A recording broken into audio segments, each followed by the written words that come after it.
लड़ाई बिना मुक्ति नहीं, मुक्ति बिना शांति नहीं, शांति नहीं, शांति नहीं। सरकार कर जेल खाना को डर गुना, पुलिस कर लाठी गोली को डर गुना,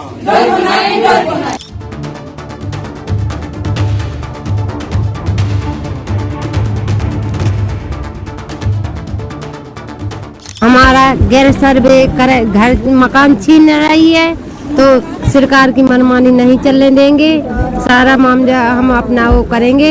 வணக்கம்.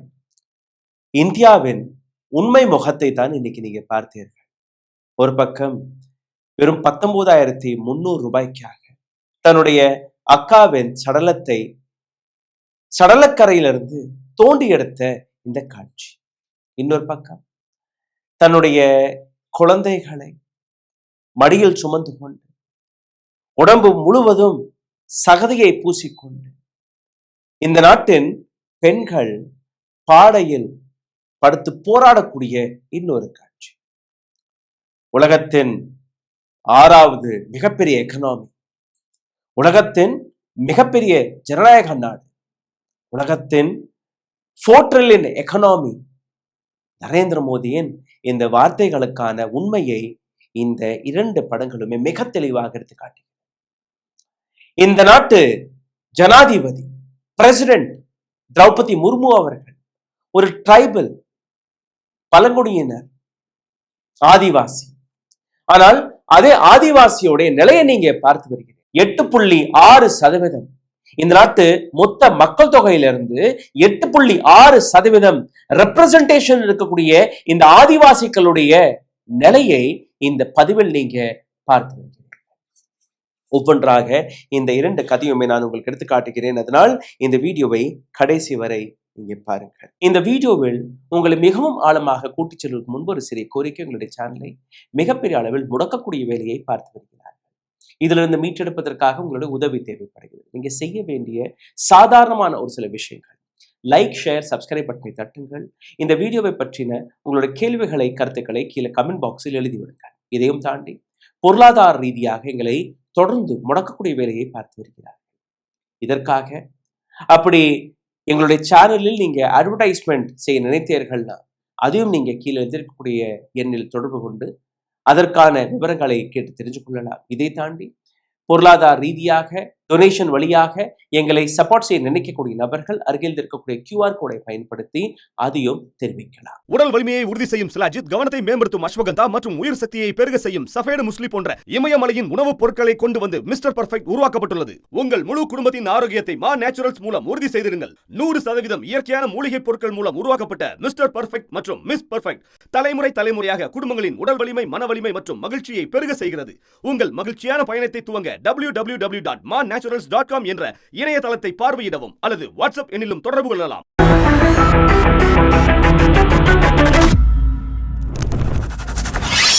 என்னுடைய முதல் ஸ்டோரி இன்னைக்கு சோஷியல் மீடியாவில் வைரலாகி வரக்கூடிய இந்த காட்சி ஒடிசாவில் இருக்கக்கூடிய ஒரு சிறிய கிராமத்திலிருந்து, ஆதிவாசி கிராமத்திலிருந்து வெளிவந்த மனதை உருக்கக்கூடிய இந்த காட்சி. இந்தியா பணக்கார நாடாக, வல்லரசு நாடாக மாறிவிட்டது என்கிற எந்த கனவை உங்களுக்கு முன் எடுத்து வைக்கிறார்களோ, எந்த கற்பனையை இந்த நாட்டு கோதி மீடியா எடுத்து வைக்கிறதோ, அது பொய், அது உண்மை கிடையாது. இந்த நாட்டில் இருக்கக்கூடிய ஏழைகளை ஏறி மிதித்து நசுக்கி ஒரு சில பணக்காரர்களுக்கு அனைத்துமே எழுதி கொடுத்து வருகிறார்கள். அதை தான் இந்த காட்சி எடுத்து காட்டுகிறது. இந்த நாட்டு சிஸ்டத்துடைய ஃபெயிலியர். ஆதிவாசிகள் யாரு? மண்ணின் மைந்தர்கள். அவர்களுக்கு தான் இந்த நாடு சொந்தம், இந்த மண் சொந்தம், இந்த காடுகள் சொந்தம், மலைகள் சொந்தம், ரிவர்ஸ்கள், நதிகள் சொந்தம். அவர்களுடைய நிலத்தை பறித்து வெறும் 19,300 ரூபாய்க்காக இந்த ஆதிவாசி செய்த காரியத்தை நீங்க பார்க்க. இவருடைய பெயர் ஜீத்து, வயது 50. ஜீத்து முண்டா, நைனாலி வில்லேஜ், பட்டானா பிளாக், ஒடிசாவில் இருக்கக்கூடிய ஒரு சிறிய கிராமம். இவருடைய அக்கா 56 வயது கால்ரா முண்டா உடல்நிலை காரணமாக உயிரிழக்கிறார். ஜனவரி மாதம் 26. மலிபோசி பிரான்ச், ஒடிசாவில் இருக்கக்கூடிய கிராமீன் பேங்க், அங்க ஒரு சிறிய அக்கௌண்ட் நான் திறந்திருக்கேன். இறக்குறதுக்கு முன்னாடி தன்னுடைய தம்பியை கூப்பிட்டு, இந்த மாதிரி அக்கௌண்ட்ல ஒரு 19,300 ரூபாய் இருக்கு, எனக்கு ஏதாச்சும் நடந்துச்சுன்னா அந்த பணத்தை வச்சு என்னுடைய கடைசி சடங்கு முடிச்சு தம்பி கிட்ட இந்த விஷயத்த சொல்லிட்டு இறந்துருச்சு அந்த பெண்மணி. இறந்த உடனேயே ஜீத்து முண்டா அந்த கிராமீன் வங்கிக்கு போயிருக்கிறார், கிராம பேங்க். அங்களுடைய அதிகாரிகள் இவரை விரட்டடித்து விட்டார்கள், பணத்தை கொடுக்கவில்லை. அடக்கெல்லாம் சேர்ந்துச்சு, கடன் உடனே வாங்கி அடக்கமெல்லாம் செஞ்சுட்டு மறுபடியும் போயிருக்கார். பிரான்ச்ல இருக்கக்கூடிய அதிகாரிகள் இந்த நபர் படிக்கவில்லை, ஒரு ஆதிவாசி பழங்குடியினர், அந்த நபரை இளக்காரமாக பார்த்தது மட்டுமல்லாமல் நடத்தியும் இருக்கிறார்.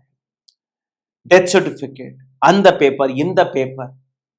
சரி, கடைசியில என்ன நடந்திருக்குன்னா, உன்னுடைய அக்கா இறந்ததற்கான அடையாளம் என்ன, ப்ரூஃப் என்ன?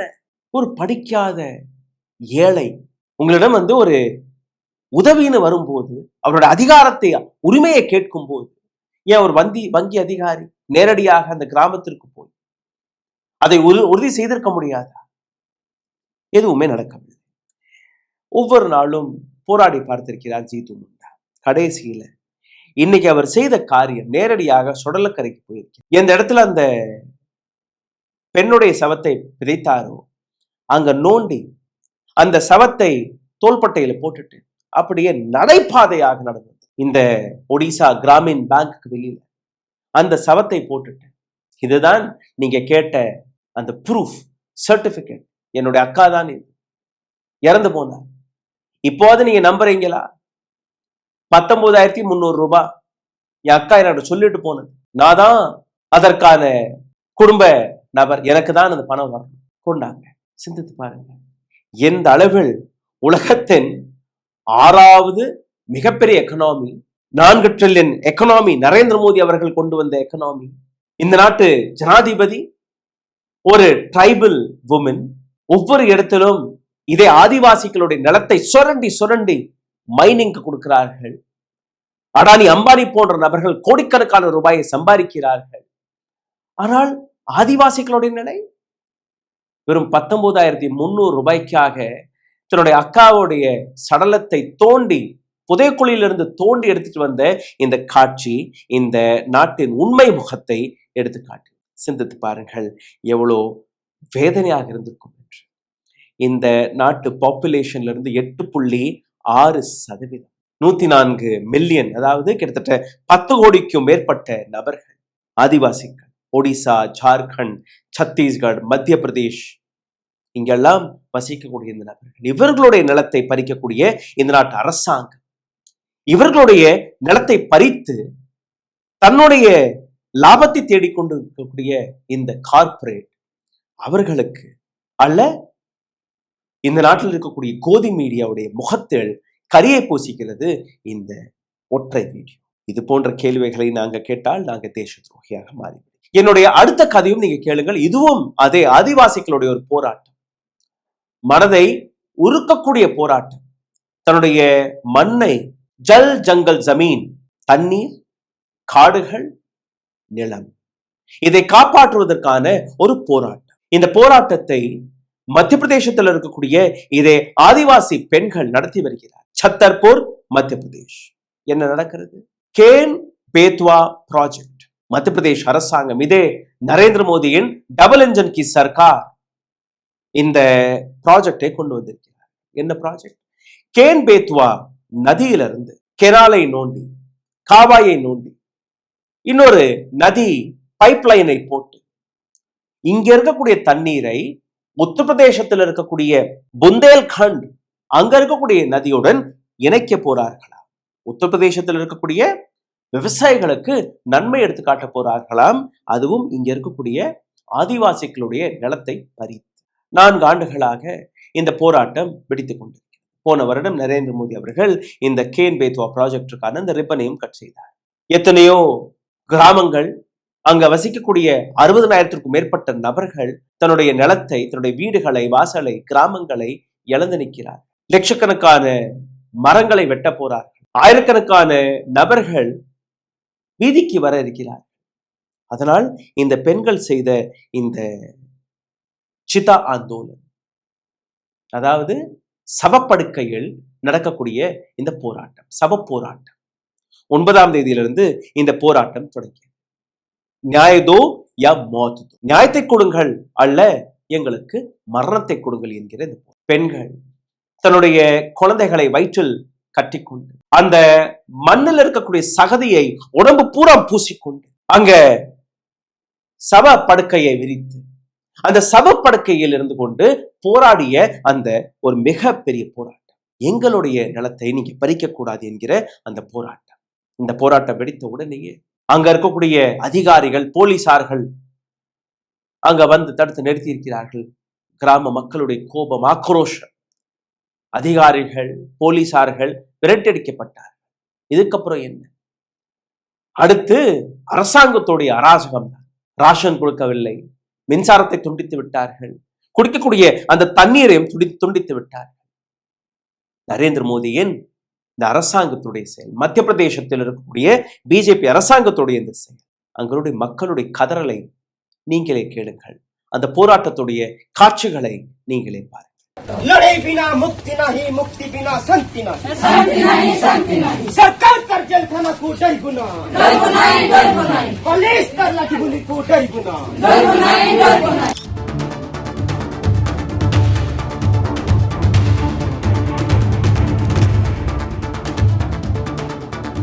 हमारा गैर सर्वे करे घर मकान छीन रही है, तो सरकार की मनमानी नहीं चलने देंगे। सारा मामला हम अपना वो करेंगे। हम तुम्हारा साथ है।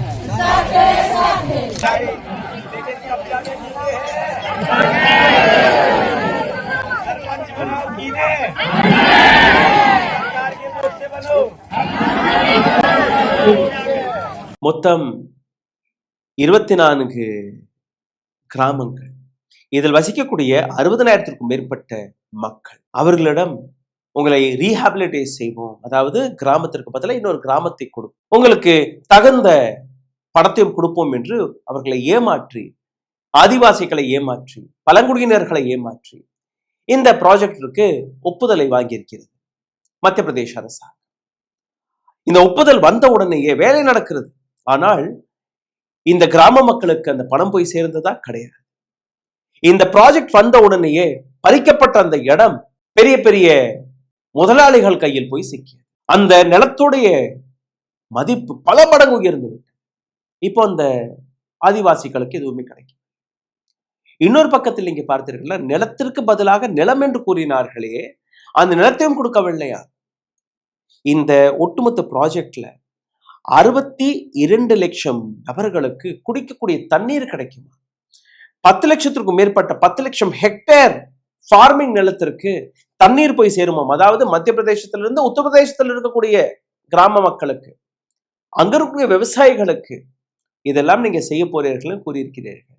இங்க இருக்கக்கூடிய எந்த ஆதிவாசிகளுடைய மண்ணை நீங்க பறித்து இத்தனை நபர்களுக்கு நன்மை கொடுக்க போறான்னு கூறினீர்களோ, புந்தேல்கண்ட், உத்தரப்பிரதேசத்துல புந்தேல்கண்டுக்கு இவர்கள் அந்த ப்ராஜெக்டை கொண்டுட்டு போறாங்க. ஆனால் இவர்களுடைய நிலை, இவர்களுடைய பிரச்சனைகள் எந்த விதமான கேள்வி கேட்பாடும் கிடையாது. சிந்தித்து பாருங்கள். ஒரு பக்கம் ஆதிவாசிகள் சவப்படுக்கையில் படுத்திருக்கிறார்கள். எந்த கோதி மீடியாவும் இந்த செய்தியை பற்றி எடுத்து காட்டவில்லை. இன்னொரு பக்கம் வெறும் 19,300 ரூபாய்க்காக ஒரு தம்பி தன்னுடைய அக்காவுடைய பிணைத்த பிணத்தை, அந்த சவத்தை நோண்டி, சுடுகாட்டில் இருந்து நோண்டி தோள்பட்டையில் சுமந்து கொண்ட அந்த காட்சி. இப்போ அந்த அதிகாரிகள் சரியான நபருக்கு, அப்படி இவர்தான் அந்த குடும்பத்தை சார்ந்த நபர்னா இவருக்கே கொடுத்துருவோம்னு சொல்றாங்க. இன்னொரு பக்கம் இவர்களுடைய நிலத்தை யார் காப்பாற்ற போறார்? ஜல் ஜமீன் ஜங்கல் என்கிற அந்த ஸ்லோகன் மட்டும்தான், வாய் வார்த்தை மட்டும்தான். அப்போ சிந்தித்து பாருங்கள், இந்த நாட்டு அரசாங்கத்துடைய கொள்கைகள் யாருக்கானது? விவசாயிகளுக்காக, ஆதிவாசிகளுக்காக அல்ல ஒரு சில கார்ப்பரேட்டிற்காக? நன்றி, வணக்கம்.